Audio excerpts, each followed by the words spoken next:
Good evening, everybody. This is Lisa with Home Again LA. Just wanted to give a little quick intro. Elana with Housing Rights Center is presenting another informative workshop on fair housing tonight. And as a reminder, just wanted to let you guys know that this session is being recorded. So I would like to ask everybody to please reserve any questions until the presentation's done and ended and the recording has stopped. And then also just wanted to ask you to please also enter your name and the city that you reside in the chat. And I'll pass it on to Elana. Hi, everyone. Thank you so much for joining us tonight. I'm Elana. I'm with the Housing Rights Center. I'm the Director of Media Outreach and Education there, and I'm happy to be working with Home Again LA and the Lifting People Up program to give out these workshops. You do not have to be from the city of Burbank to join us, but it's a Burbank program, so that's why it says that at the top, but you are welcome here regardless. And everything that we're going to talk about today is going to apply everywhere in California, and some of it applies everywhere in the country. So no worries about that. So just for the sake of time, I'm going to dive right in and start by introducing the Housing Rights Center for those who may not be familiar with us. We are a nonprofit that works toward fair housing, meaning equal access to housing and civil rights in housing, and working against discrimination in housing. Fair housing exists in the US as a law, as protections for people, really because of the civil rights movement. And the Fair Housing Act in the US is part of the Civil Rights Act. So they're very, very closely tied. And we were founded in 1968, which is when it became the law in the US that a landlord or housing provider couldn't discriminate based on race, nationality, or religion.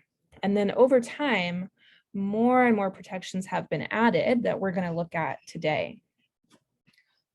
We ourselves work in LA County and in Ventura County, but as I mentioned, all these protections apply much, much more broadly than that. And if you do happen to be joining us from another area, another county, if you Google your city plus fair housing, you will find a fair housing organization that works in your area. For us, our services are free. They are available in multiple languages. And one of our main services is housing counseling, just giving people information on their rights so that you can be empowered to decide, what you want to do and know what your options are in any given situation. People call about evictions, rent increases, harassment, all kinds of different issues, as well as also discrimination. So I have our information here on the screen. If you did want to reach one of our counselors, talk to us one-on-one and get some information on your situation or your questions. I'm also going to put this information back up at the end and send out these slides later. So no worries if you don't get it all down right now, but we do have some different options. We have a phone line.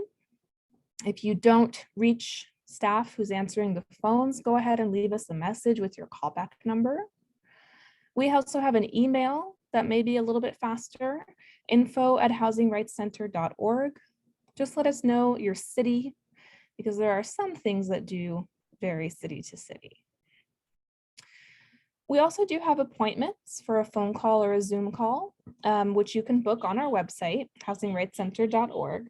They fill up pretty fast. I think we're currently booked through August. So for an urgent issue, I do recommend either the phone line or the email. When we do hear about a discrimination issue, and I have to say that sometimes people call us and they don't realize that what they're experiencing is discrimination or is illegal. But our staff is trained to screen for that. And in those cases, we can often, take on that case, do an investigation to root out that discrimination, and then advocate for that tenant.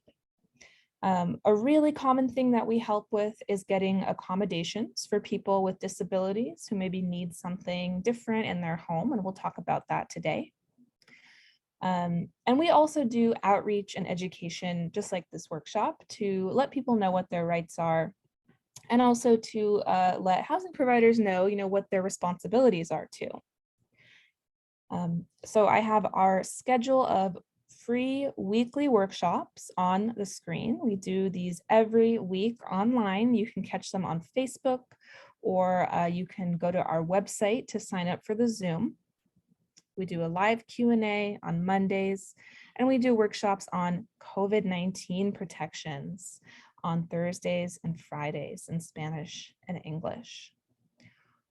One more thing that we provide is affordable rental listings. Our rental listing is called Project Place. You can get it at our website, housingrightscenter.org, and you can also sign up for emails if you want to get the new edition, the new rental listings every month. So that's a little bit of an overview about who we are, who's talking to you today, how we know all this stuff. Fair housing is really our bread and butter and our core issue, and that's what we're going to talk about today. So as I was saying, fair housing laws really apply in just about every housing situation. It doesn't matter if you are renting a home, if you're buying a home, if you're getting a mortgage or a home loan from the bank. And it doesn't matter if you are just looking at homes and looking at whether you want to apply or going through the application process, or if you already live there. No matter what, all of these situations, you have protections. It also doesn't really matter what type of housing you are living in. You have protections in apartments, condos, houses, duplexes, triplexes, fourplexes, etc., right? As well as also residential hotels and motels if you're living there. Transitional shelters that are a little more long-term. Mobile home parks, even a vacant lot if it's being sold or used for housing, and short-term rentals too. So really covering all the bases here. And another thing to point out is that it's ultimately the property owner who is responsible and accountable for making sure that people's fair housing rights are respected at the property. So everybody who works for the housing, the property owner, the property manager, the maintenance person, whoever it is, they all have to follow these fair housing laws. And it's ultimately the landlord, the owner's responsibility to make sure that they do. So now let's get into who is protected by these laws. So under the Fair Housing Act, which is federal, nationwide, we have protections based on certain characteristics. So we are protected based on our race, the color of our skin, which you can maybe imagine could be related, could be different, right? Protected based on our religion, our sex. Sex includes gender, it includes sexual orientation as of recently. And it includes also sexual harassment, which I'll say a little bit more about in a minute. We're also protected based on our nationality or our ethnicity, which the law calls national origin. And we're protected based on our family status, whether or not we have children. All of these are very important, but family status is one where we see a lot of problems. And lastly, nationwide, we are protected based on having a disability, a mental and or physical disability is all protected. So that's kind of the list. I want to now make sure to zoom in on some of these and unpack them a little bit. So starting with familial status or family status. It's important to point out, this is not only about like a parent and their biological child. It's really any family configuration, any household where there is a minor who lives with an adult who is responsible for taking care of them. That's what it means. So that could be a lot of different things, right? And it also covers a household where there is no minor there yet, but there's one on the way. Maybe someone is pregnant, maybe someone is in the adoption process, etc. All protected. And as I mentioned, we see a lot of discrimination toward families with children. Every year, it's one of the top complaints across the nation. I'll go into examples of discrimination later, but something, we often see just flat out ads that say no children or adults only. And a lot of times we also see really overly restrictive rules on households with children, or not allowing them to use part of the property, like the common areas that everyone else is allowed to use. So those are some very common issues, and that is illegal discrimination. I also want to say a little bit more about national origin. National origin could mean someone's country of birth, they were born in a different country.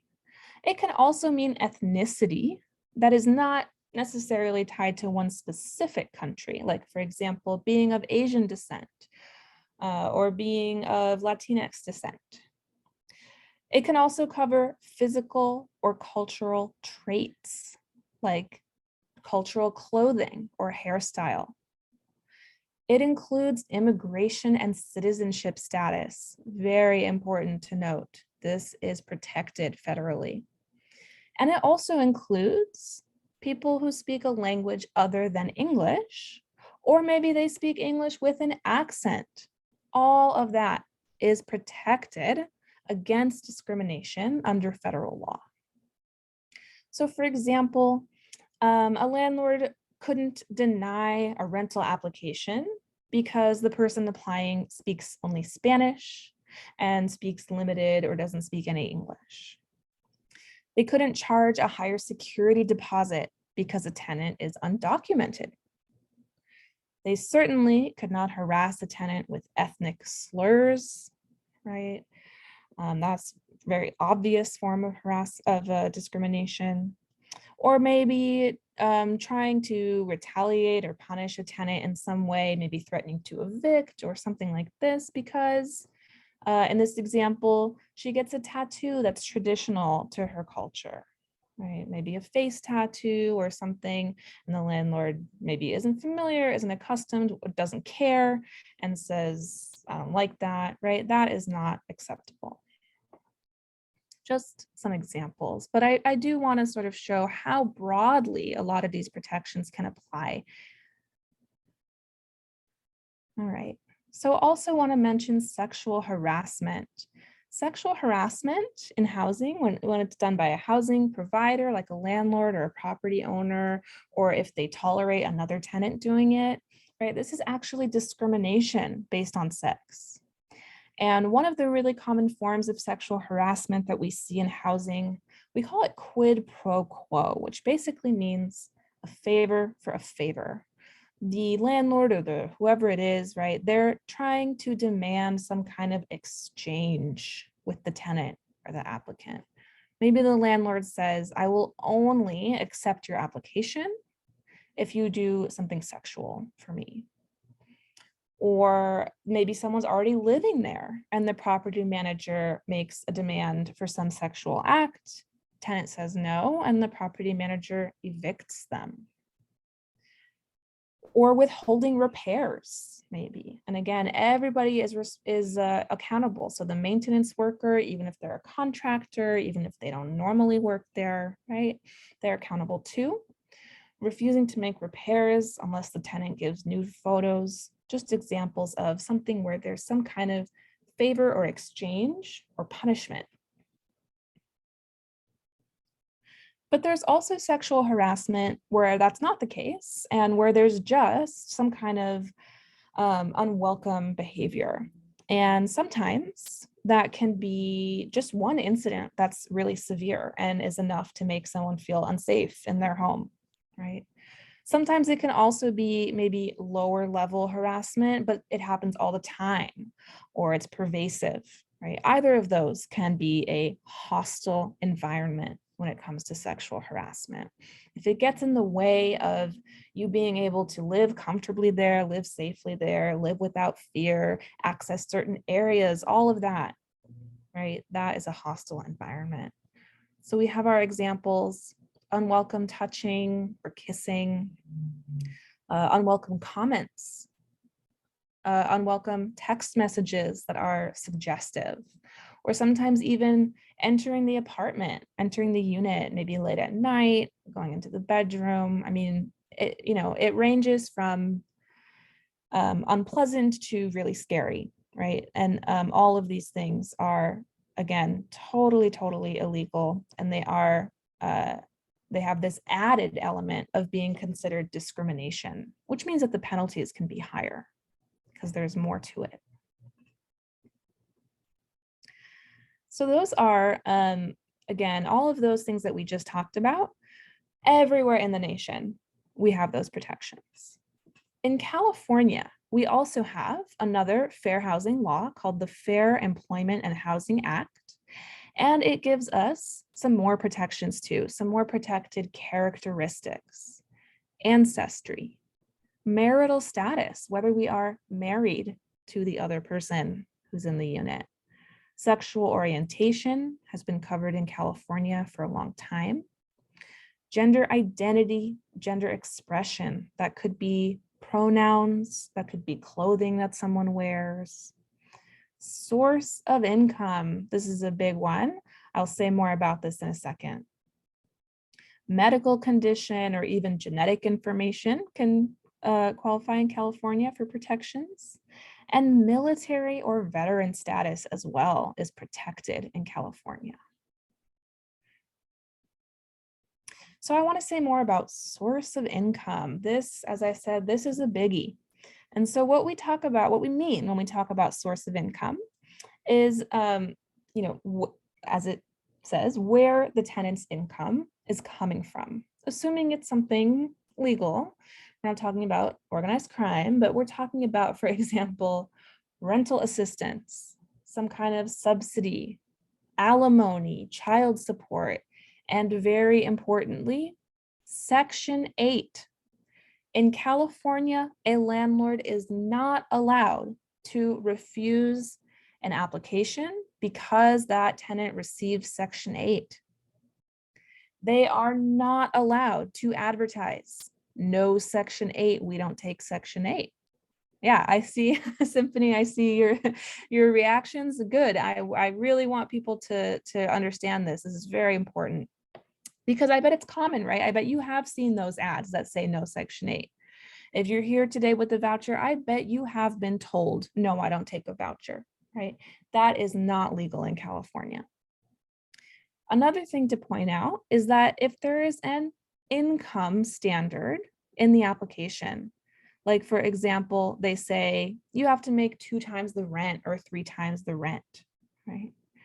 That standard can only be applied to how much of the rent you, the tenant, have to pay.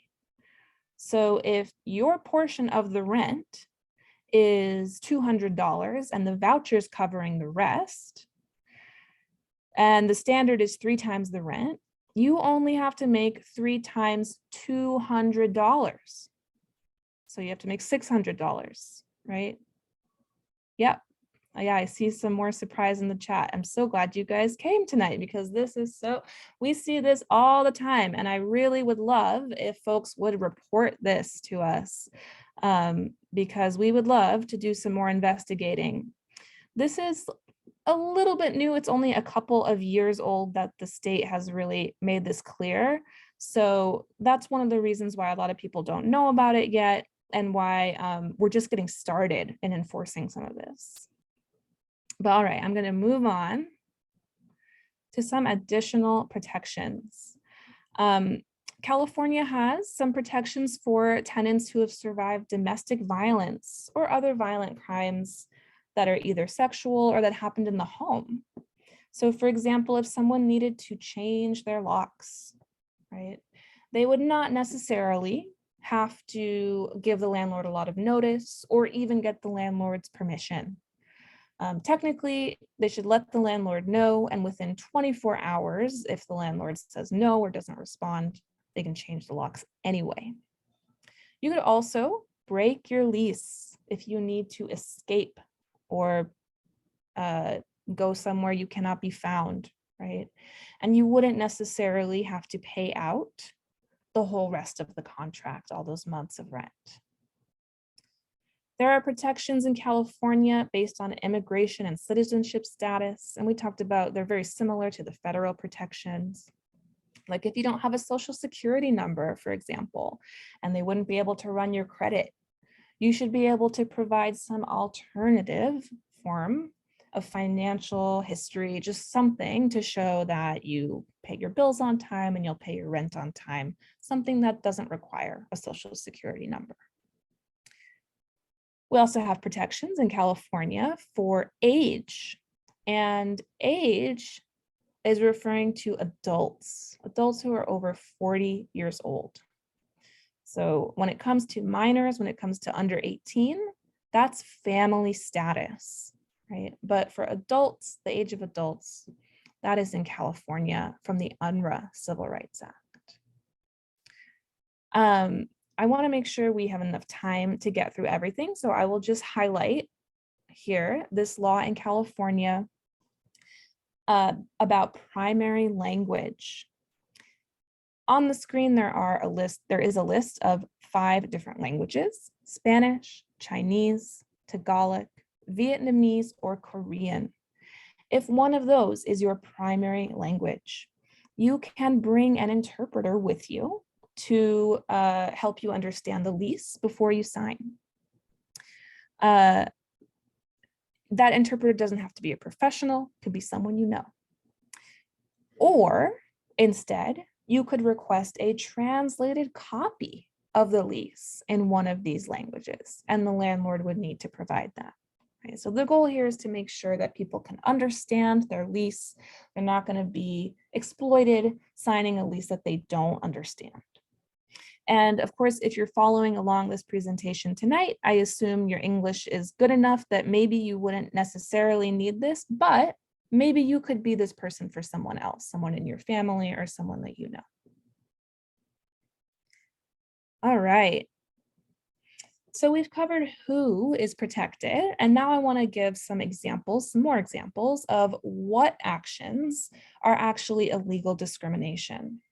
So remember, this is all only discrimination if it's based on these characteristics that are protected. So refusal to sell or rent housing, just flat out saying, I don't rent to XYZ type of person with these characteristics. That's very obvious, right? But saying that there is no housing available when actually there is, this happens a lot. And if this happens to you, you might never know, right? Because you don't know that the next person was told, oh yeah, we have 3 beautiful new units, right?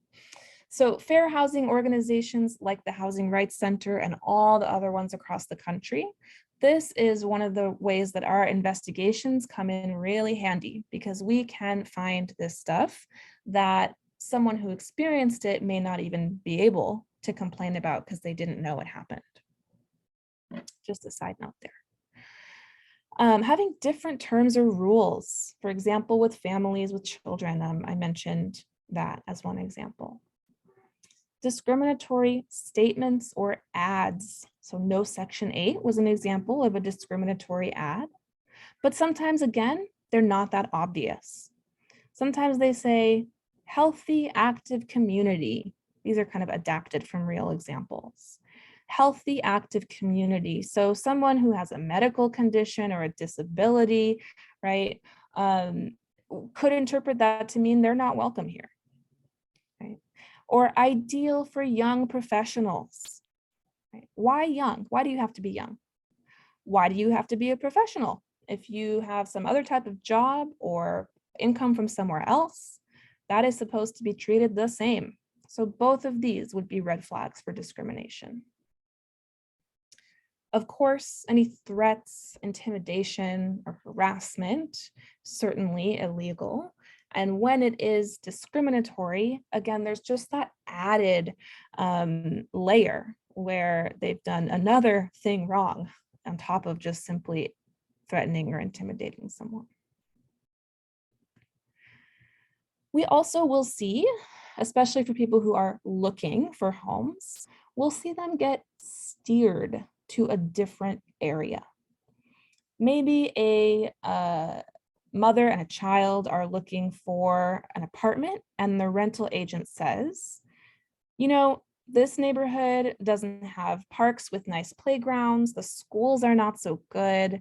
Wouldn't you prefer to look somewhere that is more kid friendly? Right? So they are saying it like they're being helpful, but in fact, they are pushing that person away from a housing opportunity because she has a child, family status, right? That is illegal. Discrimination based on association with others. So if it's not the tenant themselves, let's say who is Jewish, but their friend is Jewish and the property manager has some issue with that and tells the tenant, you can't have your friend over anymore. Or actually here, my example here is a friend who's transgender and the property manager says, don't invite them here anymore, right? That is also discrimination too, even though it's not the tenant themselves who is transgender or Jewish, depending on which example you go with. And then we're also going to talk with our time left about accommodations and modifications for people with disabilities.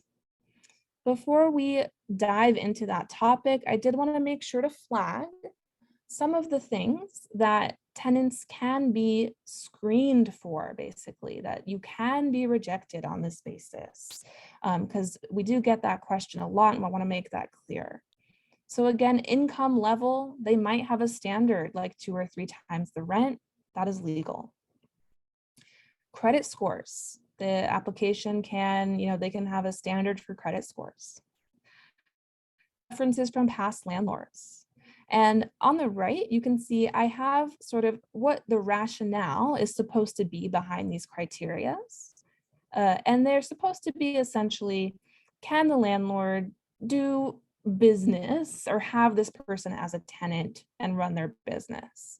It's not based on personal characteristics. It's based on just the ability to have a good landlord-tenant relationship. So criminal history is something that they can ask about. They can ask about that. However, they really have to consider it. They cannot just say nobody with a record or nobody who's been arrested, nothing like that. You have to have an opportunity to explain. And you might want to explain things like, how long ago did this happen? What kind of incident was it? Maybe it wasn't anything that would be really concerning for safety anyway. And what has happened since then? Maybe now the person is in anger management or went to rehab or whatever the case may be, right? All of those things matter in determining, is there cause for concern for safety or property damage? So you can imagine there is a lot of criminal history that does not cause that concern, and it should not be a basis to reject someone.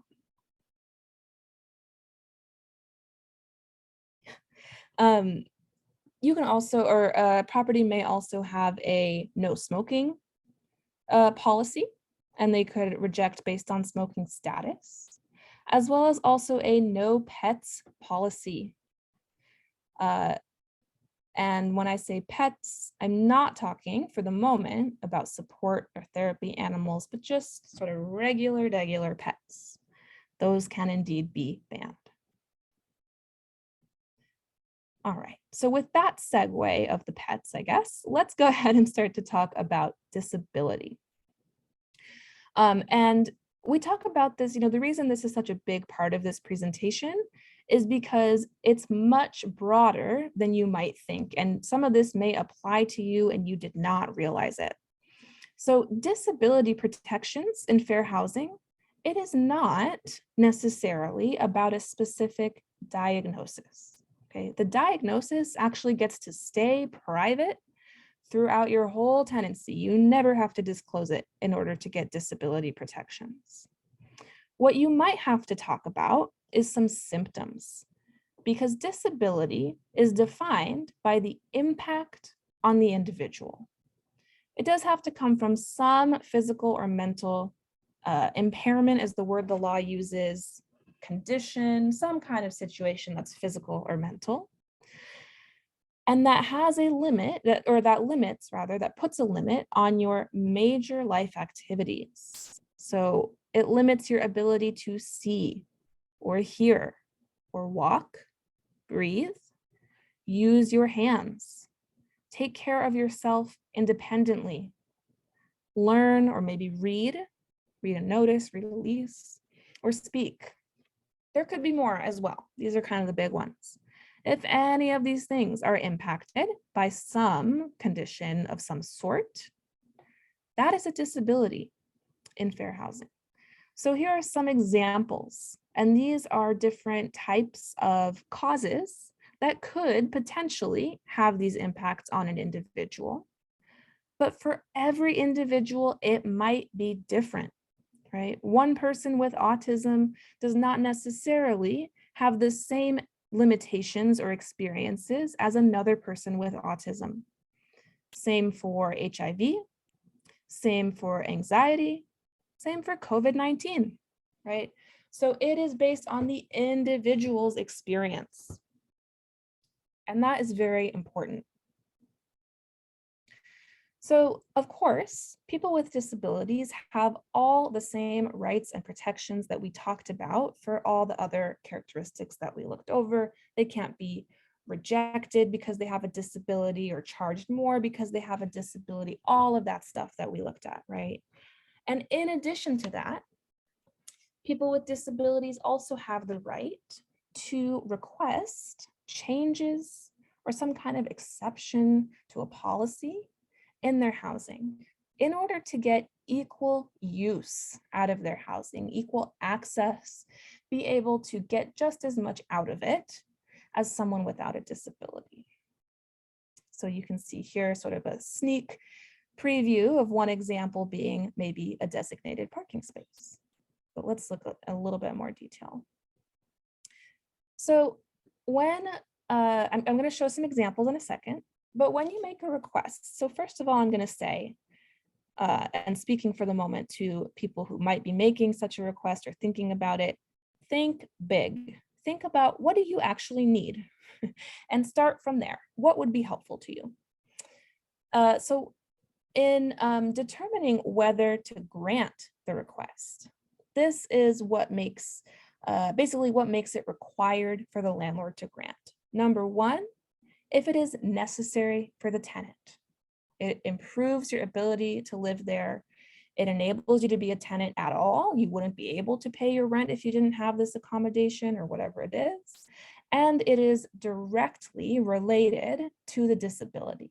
So it does have to be related, can't just be, any old thing, but think about what would help you to alleviate any problems that you might have in your housing, the way your housing, your home interacts with your disability or those physical or mental experiences.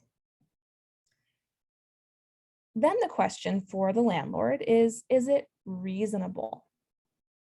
In other words, can they grant it feasibly? And it may be that there's some kind of burden, some kind of cost, or some kind of extra work for staff, right, that the landlord has to do. And that just might be the case. They might just have to do it.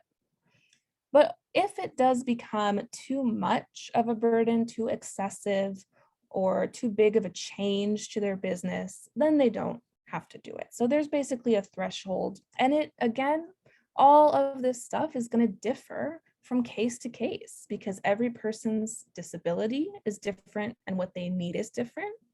And every property might have a different situation going on there too. What's feasible at one property might not be feasible at another property for many different reasons.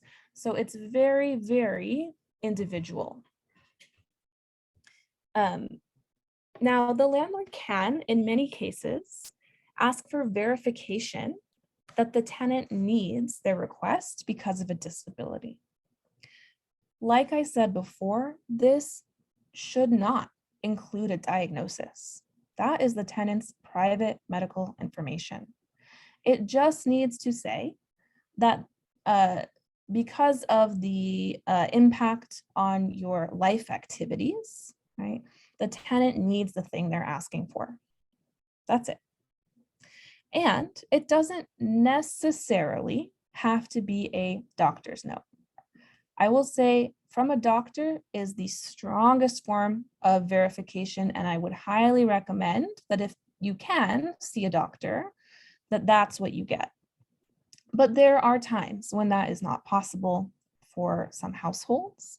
And ultimately, at the end of the day, this verification can come from any reliable third party who knows the person, who knows their situation, who can vouch that they really are suffering these impacts and would benefit from their request. Again, doctors is the best case scenario, but if it's not possible, there are other options too, many other options. And let's say all of this comes in, the landlord gets the verification, gets the request, looks at it, and they realize or they decide that they cannot fulfill this request. That's not the end of the story.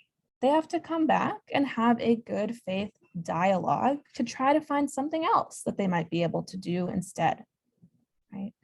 And again, it's going to be very different from case to case. So now, finally, let's look at some examples to try to make this a little more concrete. So I've been saying accommodations and modifications. So let me just explain the difference. They work very similarly, but an accommodation is a change to any service or any policy or rule, something that you can't touch, basically. And for these types of requests, the landlord bears the costs if there are any. Let's look at some examples. Maybe a tenant receives disability assistance and it comes in on the 4th of the month, but the lease says that rent is due on the 1st of the month. Okay, so because they're receiving assistance from the government or a nonprofit based on disability, we know right off the bat that this is directly related to their disability and that they have a verification because they were eligible for this program. That means they have the disability. So they can request to the landlord with that information that they be allowed to pay their rent on the 4th of the month or maybe the 5th, whatever makes sense.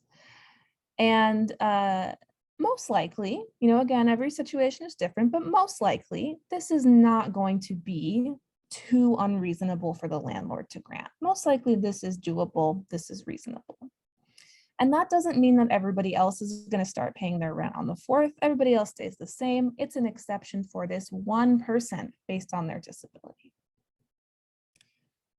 I won't go through every bullet, but another very common example is someone requests a support animal or a service animal.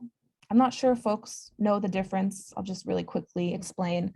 A service animal, usually a dog, and it's trained to provide some specific medical function, like maybe it detects seizures or peanuts or whatever it may be.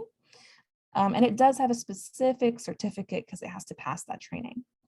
But an emotional support animal or a therapy animal, or these different names for it, is not like that. They don't need any special qualification. It's just about the relationship between the person and the animal. And again, the person has some kind of disability or impact on their ability to function without this animal.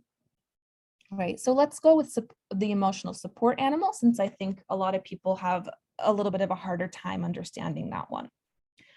So let's say I'm a tenant, let's say I have anxiety and I want my emotional support animal that's a cat, and my building has a no pets policy, right? So anytime in my tenancy, I already live there, I applied, I didn't say that I had a cat or a support animal. Maybe I didn't know that I needed an emotional support animal at that time, right? I never had to disclose that. I can make this request at any time while I live there.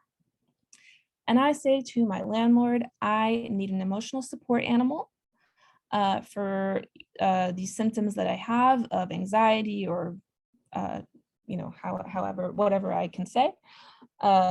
And in most cases, again, this is going to be reasonable. In most cases, this is going to be reasonable.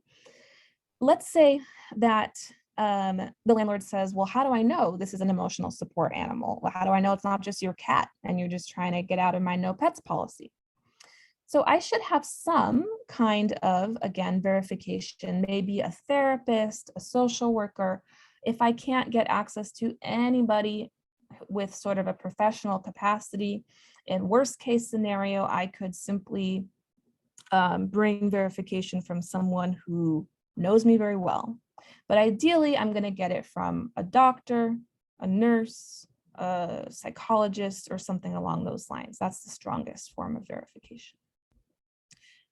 Now, what if my building actually does allow pets, but they have an extra fee for having pets and a higher security deposit because you have a pet? Then my request is going to be, because this animal is related to my disability, I don't pay those costs. Landlord bears costs for accommodations. Tenant does not pay for accommodations. No pet fees, no pet deposit on support animals. So do make clear, that it is related to a disability, that it's not just a pet. Otherwise, they won't know and they will probably go ahead and charge those fees. Let them know and make the request to have an exception from that. So the other type of request that's very common, we call a modification. And this is something that is physical or structural, some kind of change to the building, to my unit inside, or to the exterior, common areas, whatever it may be. Most of the time for this type of request, the tenant has to pay. That's a very important difference.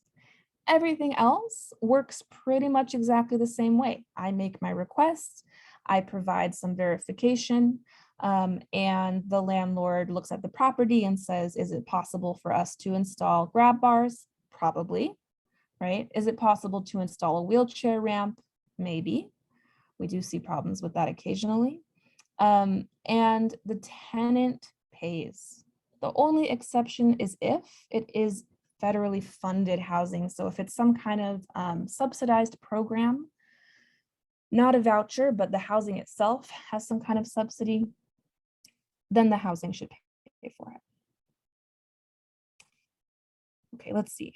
Have I covered all the common questions? I think one thing I want to mention about verification, going back to that topic, I was saying that many times the landlord can request verification, but if the tenant, or if let's say it this way, if the landlord already knows that the tenant has a disability, they should not ask for further verification. So for example, if the tenant uses a wheelchair and they have met before, the landlord has seen them, then the landlord is assumed to know that the tenant has a disability. They cannot require the tenant to go to the doctor, get a piece of paper that says, I use a wheelchair, right?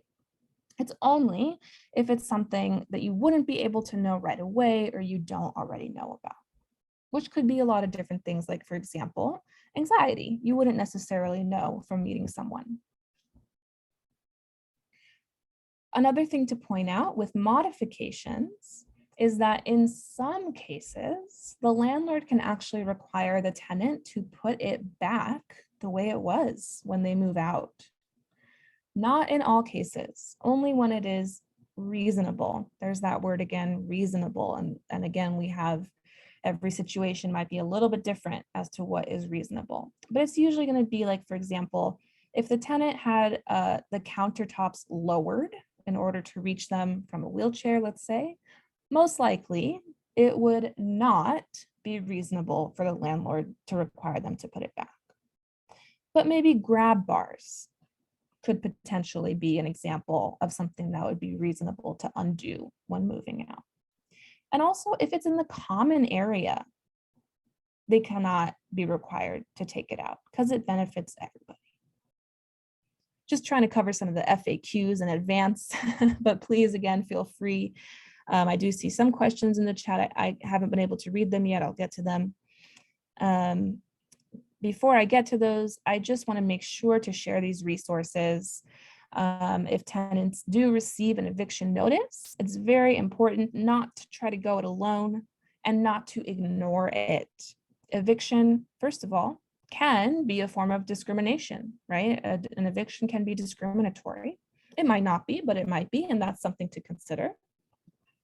So the LA Housing Department has the eviction defense program that can help with certain things. But the place to go if you do receive a notice is really Stay Housed LA. Stay Housed LA has attorneys for free or low cost who can help with evictions. That's my quick plug for that. And now I'm happy to look at the questions. I'll just leave HRC's contact information up on the screen in case anybody wanted to take it down or, yeah. So I'm gonna look at the questions. Okay, I see a question about AB 1482, which is the Tenant Protection Act. So that's not really where we're focusing today. But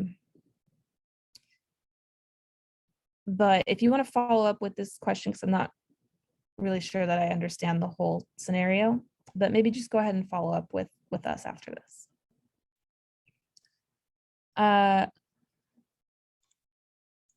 Another question about the age of children. If a child is going to be 18 before they move in, would they need to be listed as an adult on the lease? Yeah, that might be a case where you would want, I mean, usually what the lease will ask for is, name all the adults who are going to be living here or something like this, and you could just put that child there or that soon to be adult there.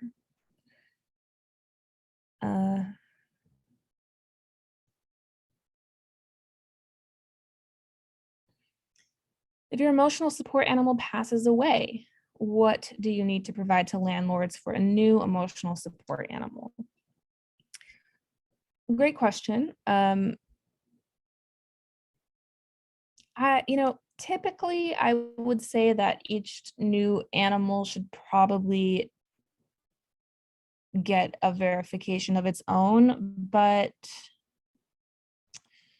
in the case where you're sort of replacing an animal, I don't know that there is specific guidance on this. I think to be safe, if you can get another letter, it would be safest to do so, but you could also start by simply informing the landlord or the property manager, whoever it is that you normally communicate with about these things, inform them that, they already know that you have this accommodation and you just simply need to sort of replace the animal.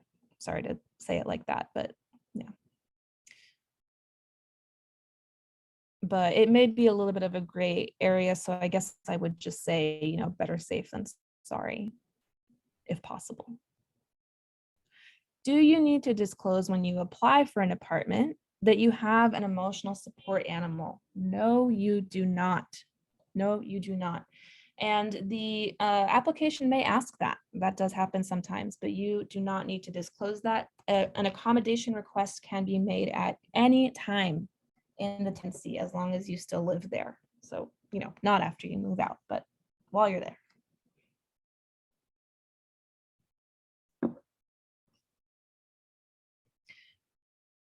Okay, I see a question about verifying legal guardianship. I'm not sure that I might have to follow up with you about that specific situation.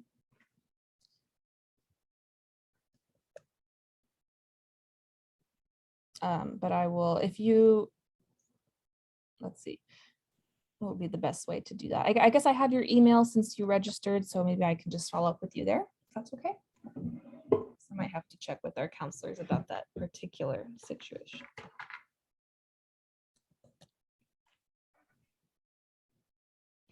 Any other questions? Did I miss anything? Did anything else come up? Do you want to go back to anything? Review something? We talked about disability. We talked about sexual harassment. We talked about Section 8, source of income. Many other things as well. I am curious, if nobody has questions, I will ask a question. As you were listening to this, I'm curious if anyone realized that they have been discriminated against and they didn't know it at the time. I see Symphony nodding. Yeah.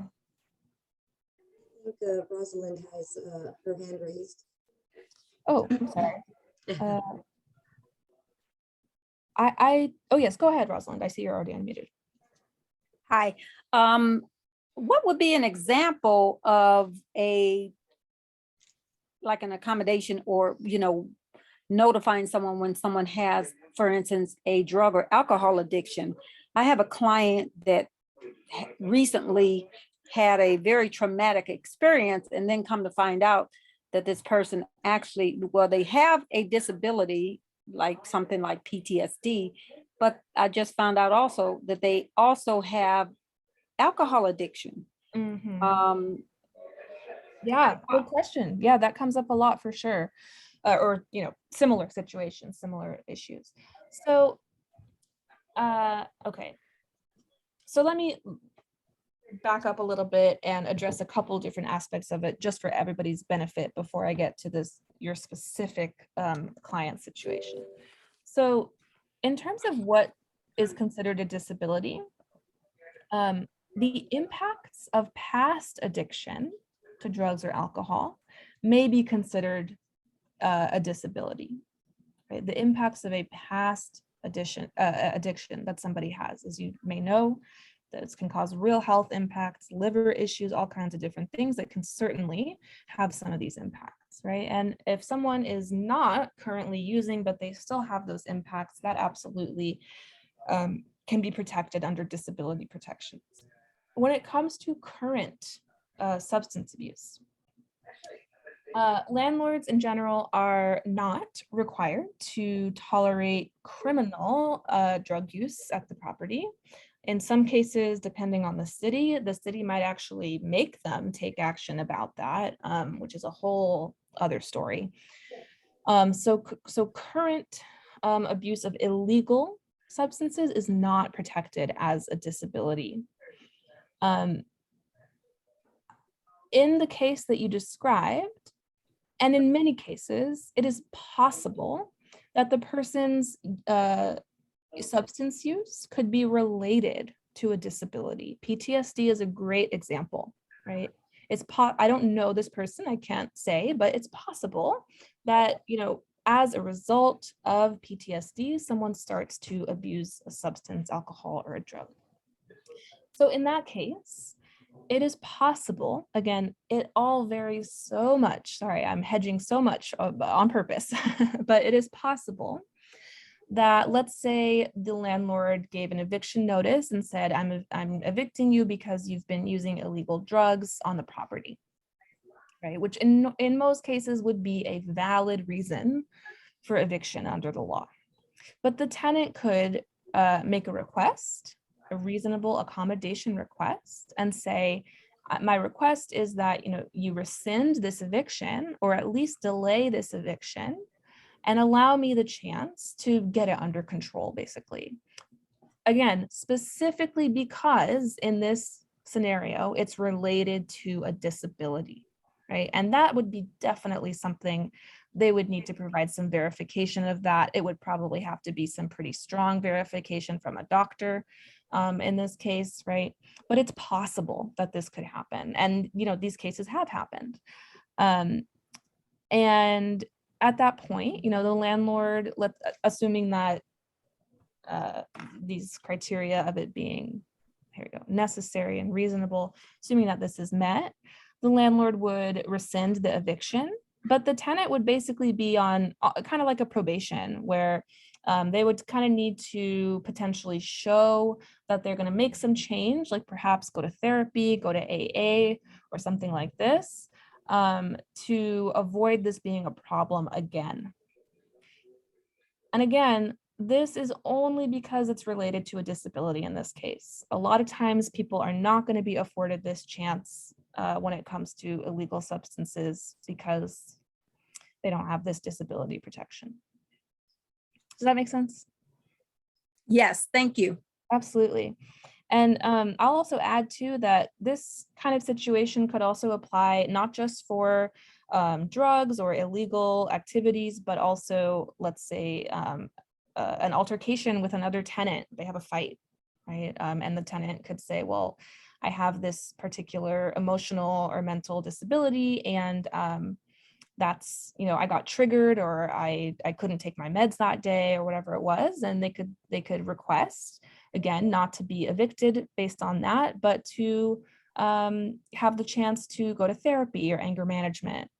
Or it could be a really common example that we see is hoarding, right? Hoarding is a disability, and it's also a symptom of other disabilities. A lot of times someone will be served with an eviction notice because they'll say, you know, your unit is not in safe condition. The stuff that you have is, there's no safe path for emergency exits. There's no, you know, it's hiding some kind of mold, or there's water damage, or there's critters, whatever it is, right? And the landlord is totally, you know, this is a valid concern, absolutely.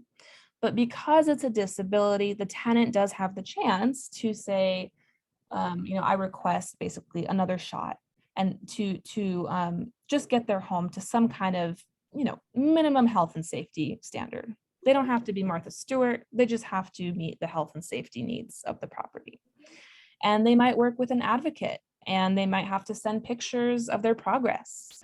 Or all these types of things. And they might have another meeting in a month or 3 months from now to determine how it's going and monitor and all that stuff. But there is very commonly the ability to sort of have this process to manage the symptoms of the disability instead of automatically being kicked out when those symptoms kind of flare up in a way that's harmful. Does that make sense? Yes, thank you so much for clarifying that. Of course, yeah.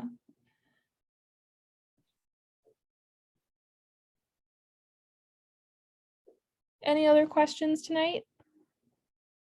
I actually had a few questions, but I was wondering if I could talk to you outside of the meeting by any chance? Sure, yeah. Do you want to contact our counselors, or do you just want to stay after, or whatever? I can just stay after. Okay, great. So then anyone else while we're here together? I actually have a question, but I'd like to be able to run it by you personally. So that would really help. Okay, so let me just say then, I guess, if folks are dealing with sort of specific situations in your housing, or with your tenants, or with your clients, or wherever you're coming from, it may be best to actually talk to one of our counselors who can spend a little more time. If you have documents, they can look at your documents. So I really encourage folks to call or email. But if you just have like a quick question, I'm happy to answer it afterward. And did I see 1 or 2 other people unmute also? Go ahead. Go ahead, Gabriella. Yeah, Oh, I will know you're fine. I will definitely call in and email. Thank you for reminding me of that option. Appreciate it. Sure. And then the other person who had their hand up was Melissa. I actually wanted to know if there's still any COVID